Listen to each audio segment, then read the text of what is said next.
Inside Story Uganda, real source of political updates.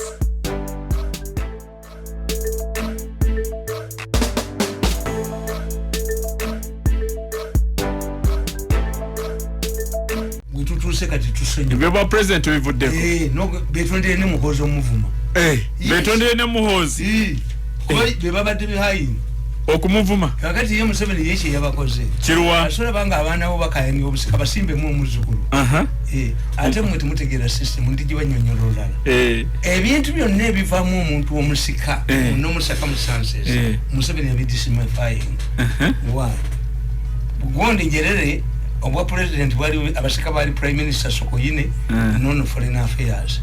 Kati mu Uganda prime minister sola kufuga gwanga. Muletira museka. Nti nabanja je empapula. Ezo kwesiba kuba president. Ekyo kisoboka. Kati ku party secretariat ekiriyo. Ndio no mukaga gundi mukaseninde. Dongo. Rosemary Seninde. Secretary general wa party. Yani kati Todongo. Yote wali musika. Mbabazo kuvalia yagalo chikozesa. Na kidimissifying. We wasiga. Ate maji. Vice president.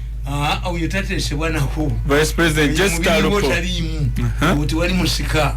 Oluja terujibwa mu musika. Olo prime minister terujibwa mu musika. Olo vice secretary tewava. Olo secretary terujibwa mu musika kati omusika anavao. Maji. Kulekedde. Maji. Maji. Novula bwimba banga baduka nabakubye ku mawu. Obumba tutu wa monitor n'obufungula ndika bwabukedde ne butema. Kati mawo. Sopo obufungula bwandike bwabukedde no bufungula bwabwe no ba obusajja no ba. Tamale. Kasabe kintu nga obwa monitor buduka mbubukuze emyaka 3 tetuganyi.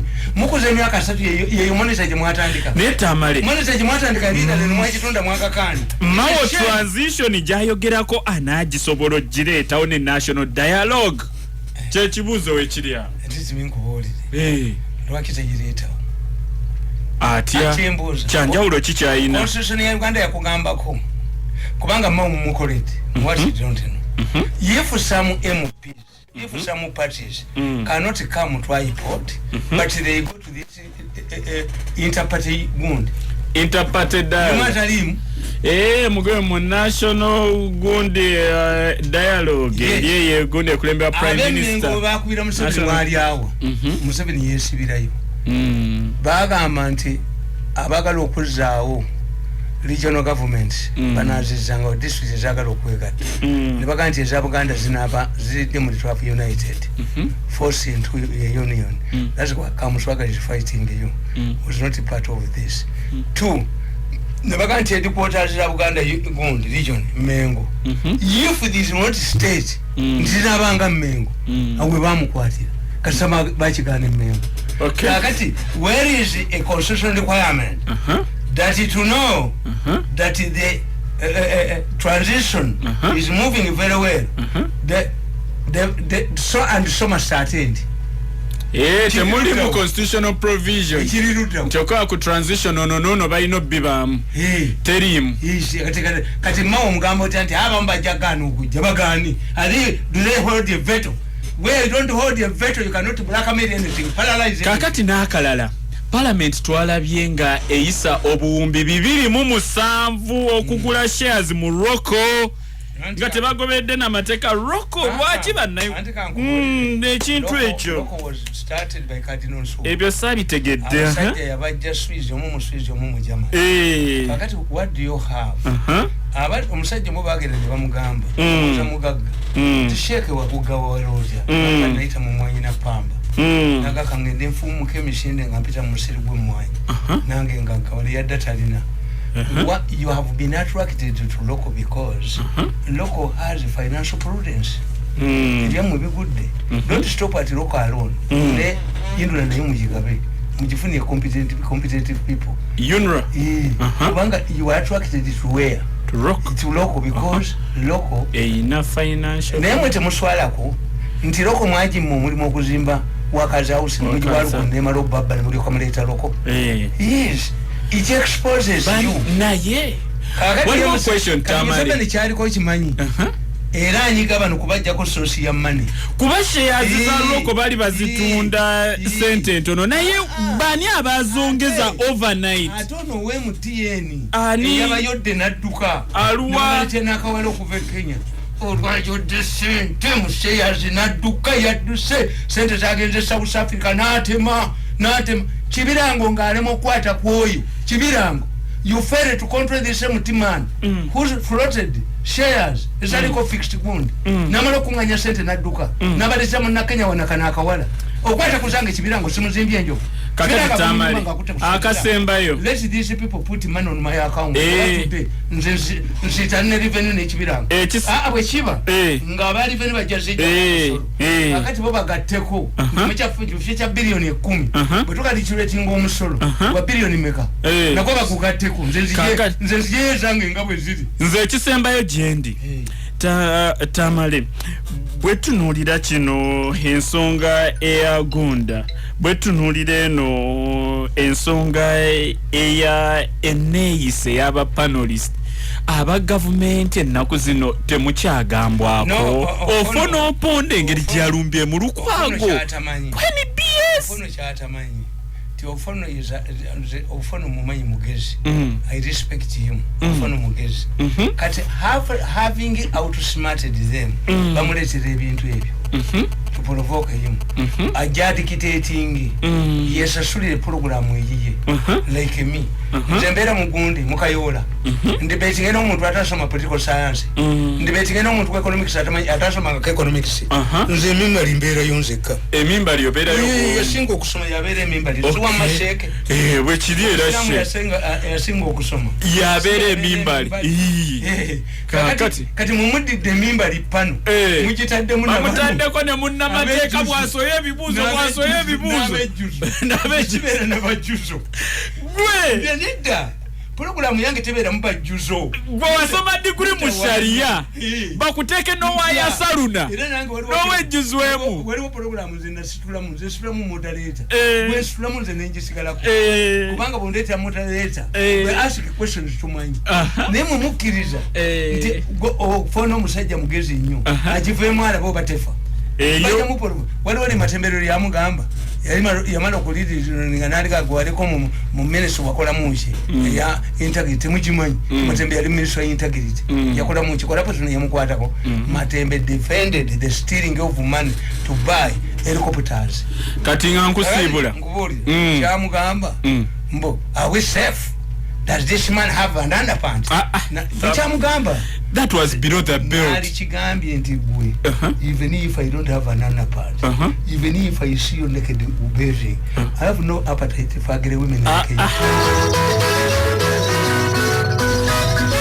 Kakati Tamale, never arts teachers baba subiza okubasasula 4 million. Naye 2026 kino kigumaza.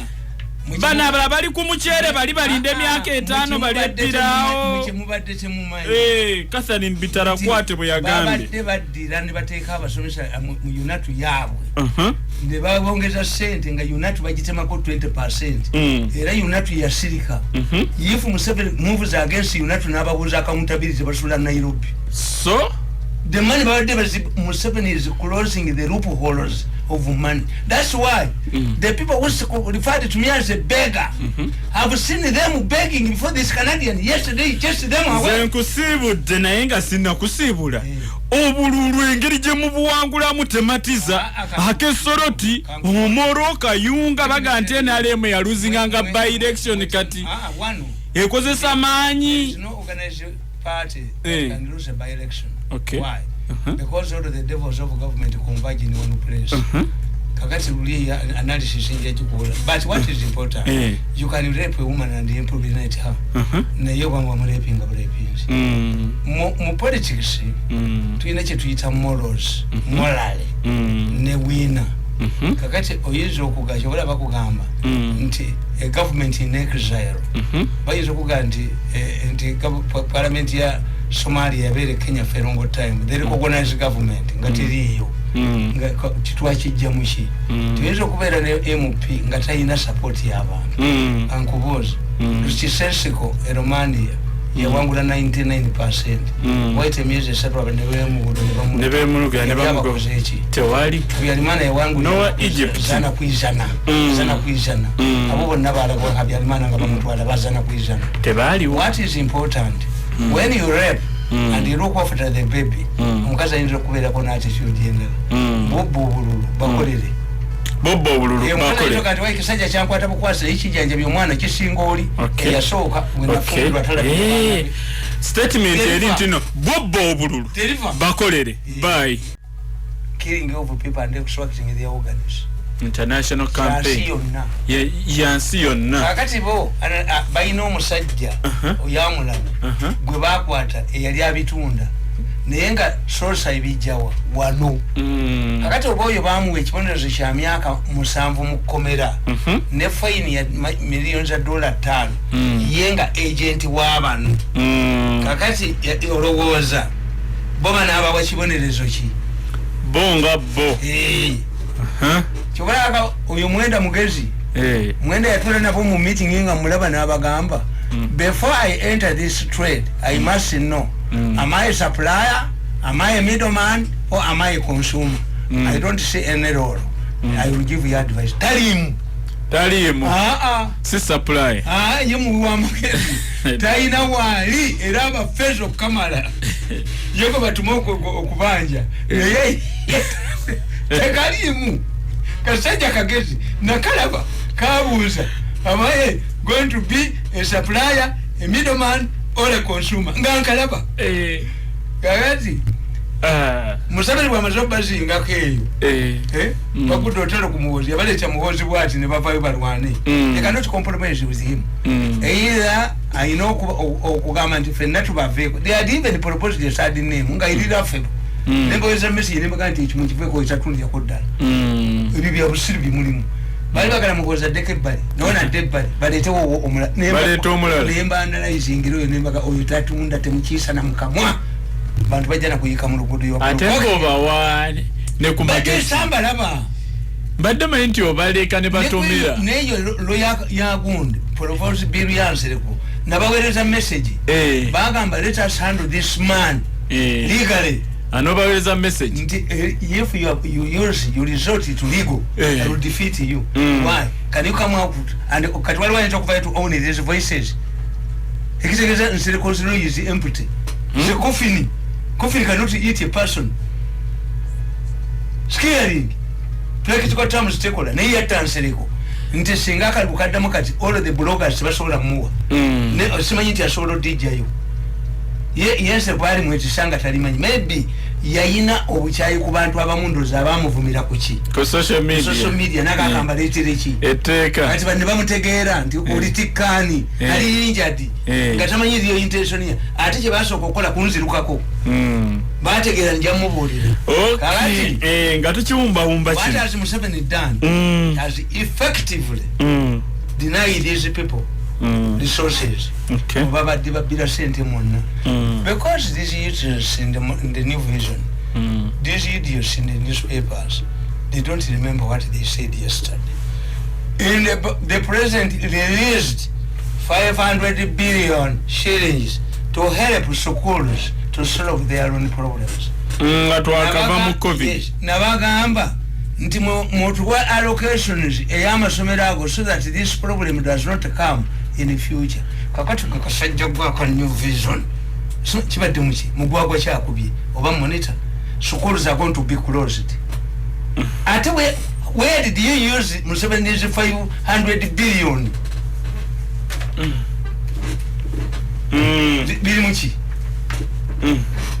private schools to increase the fees waliwo ewalala they are going to be closed tugendera sent is already on TV zalagawa is already on TV 18 billion where did it go nanti ayijjawo wavirayo aliwo wabwe ninga takinonyereza ake bya covid tabinonyere bamugamba go slow kakati echo wana tafa mawulire that one yungotegera wabo okay kakati omukoko nabo omanyi kyabakoze kikyakoze before you talk about Mao Mao, no. Before you talk about Mao, you look at Museveni. He changed the Commissioner General of Uganda Revenue Authority. This one has been given a mandate to enforce, to ensure that those who have not been paying taxes are paying taxes. Ono Commissioner General. Narias neze. Nenkadde. Hey. They are panicking. That is Museveni. Hey. Yes. Balese gobi. Wale kaba fukutura mu bahati. Nemukakanize. Ba. Muguni mu Minister ya Finance. Ramadan Gobi. Bahati n'obukoti we bamufulumya dda. Alinge ya ministry ndala. Bahati yagulange enziku. Kati wa trade. It disappeared like a gonorrhea. Mu Minister wa trade. Ojamuli yo Bahati. Nemukakanize. Secretary the Treasury. Yabafumulamu. Kati Gobi yayogero hilo kanti yava mu nsiko. Oyinza kanti bagobi mwana wa Naduli. Amanyi gayogezo hilo kanti Gobi mutabani wa Naduli. Hey, bweyavuddeyo, the police has a new deputy inspector general of police. General omulaba mwogerako. Waliwo akabukedde kako. General Mukambwe. General Mukambwe akabukedde nkakakanga balakati bwabukedde bufudembe. General Mukambwe. Waliyo General atali Mukambwe. Olaba bumwandikako. Olaba bwabukedde bwandikako no deputy inspector general of police. Obata vudde okubaako byakola biriya. Even him. Nati. Abakola bukozi abasirise bakola. The side director is a new man. Side director. Magambo. Omulako mawulire. Enanga wesigire. Abo be bakunganya babukedde. Enanga yedi chief de facto editor of Bukedde is enanga. Assistant we owesigire. Nedda. Abo tebava mawulire. Enanga ye mouthpiece era yairo okwogerera institution. Nabukedde byeteeka ku kasa abatemu bateeka sole mu Bukedde enanga ngagigulumiza. To divert attention from Nabagambie, I will continue saying until the widow is questioned. Ani yate omutemu yatakato kakoza yategeredde esumi ya widow. Explain to me enanga. Ani? Yakubira namwandu esimu nti baloba musse yategeera ati esimu eyakakoza. Ate Bukedde ne buleete ntwe ne bugamba mbu waliwo omukazi omulala akayani amagogo yali agenda okuwasa. Yoda seboy, wala mkupe kabangali. Kakati eyola bayo. Yeso, new director, kaka out. Kaka yali wao. Metal intelligence. New person, kandiko out. Ngenga tebawulikika. Anti bateka ubatali babwe. Buliola batali wabwe tafuna publicity. Kyogezaako okujjayo. Kuba boogerako naffe tetubamanyi bulungi. Kakati president kyetumubanja. Aba. Bani. President okuvala kizuuse. Nga abasigadde mu Kampala ba security akasanvu. It means Kampala has a security problem which must be handled by a security man. The Minister of Kampala must be a general. So called. Minister of Kampala. He must be a general. Tulinawo hajatu waffe Minister Kabanda. If it requires 7,000 security border to operate as borders, it means we have a security problem in the city that must be handled by a general. Tulaba n'abamajje be beetoloola buli wamu, police tetukyagira aba buli wamu bamajje be bajjudde. Ne Tamale, tulina state of emergency. Abamajje be bali buli wamu. Bibomboola. Kyekiriwo. Try to get Japan kugula mmotoka. Oyo mukwano gange Sengoba yakyaliwo Katongole yafa. Owawutoda. Sengoba owawutoda mumanyi. Ebusiya ne tugenda mu hoteli. Omusajja enva yazijja mu firiji ng'eriko ekkufulu. Ne tumubuuza lwaki gwe enva zisibira mu firiji eriko ekkufulu. N'atugeesingira nti abaabo ndi abakozi enva bazibenya. Gwe kasole ba firiji ng'eriko ekkufulu. Otegeera firiji eriko kufulu amaje kati ababodaboda abasigaddemu akasanvu kalamba battalion. What does it mean? Tuli mu state of emergency. Kampala faces a security problem, therefore the Minister of Kampala must be a general. Tuli mu mbeera ya lutalo. Nabagamba nti why is it that border groups are led by generals? lagadi achimachi mu boda boda. What is the odd man out? A guitar, spare part, a tire, at Wulireke chiri odd man out. A guitar, spare part, and a tire. A guitar, a beda. Engolo sejembe ya chichimiachi mu boda boda. Choga mulimo bajeno bivako kono. President. Boda boda. Boda tizikola chiruti zakolanga. Zakola. Bazi kuwatanga. Bachi boda boda ziri ku police stations. Abana baba jeke emirimu to create an uprising in the city. Zikabiri ziri ku gundi. Nebwe bampya nebwe bachi bajikwata to create an army of unemployed people to overthrow government.